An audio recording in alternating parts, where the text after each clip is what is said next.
মুহাম্মদ সাল্লাল্লাহু আলাইহি সাল্লাম বলছে দাড়ি রাখো, এরা কাটে। বলছে টাকনুর উপরে প্যান্ট বড়, এরা নিচে পড়ে। এখন নায়কেরা দাড়ি রাখে, এরা দাড়ি রাখে। আল্লাহ তাআলা বলছে হালাল খাও, এরা সবসময় হারামের প্রতি ঝুঁকে থাকে। ইসলাম যত কিছু আদেশ করছে, মুসলমানদের বর্তমানে কাজ হয়ে গেছে সবকিছুর বিরুদ্ধাচরণ করা।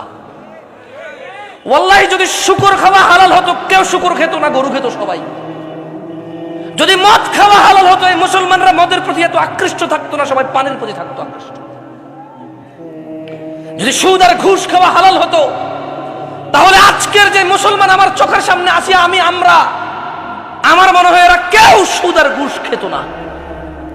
ওয়াল্লাহি যদি নামাজ পড়লে পাপ হতো, তো ফজরে তুমি মসজিদে জায়গা দিতে পারতা না। গান শুনলে পাপ হয়, কনসার্টে জায়গা হয় না।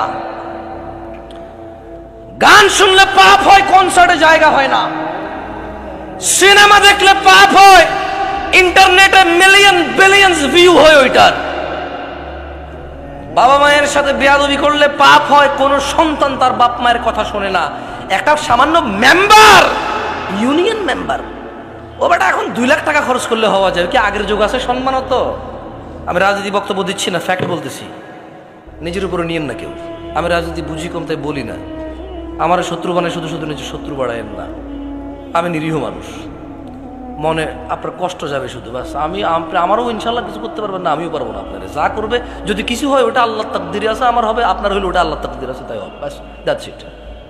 আমি ভয় পাই না তা না, এই জন্য আরো অনেক কন্ট্রোল করে বলতেছি। তো এই জন্য দেখবেন বাবা মায়ের অবহেলা। ওর যদি খালি ইউনিয়ন চেয়ারম্যানে বলে ওকে বলিস তো একটু দেখা করতে, ও লুঙ্গি কোনটা পড়বে এই টেনশনে পড়ে যাবে, যাইতে হবে রে। ওর বাপ মা ওকে ডেকে পাঠাইলেও বলো যে আসতেছি, বলে দিস পরে আসতেছি।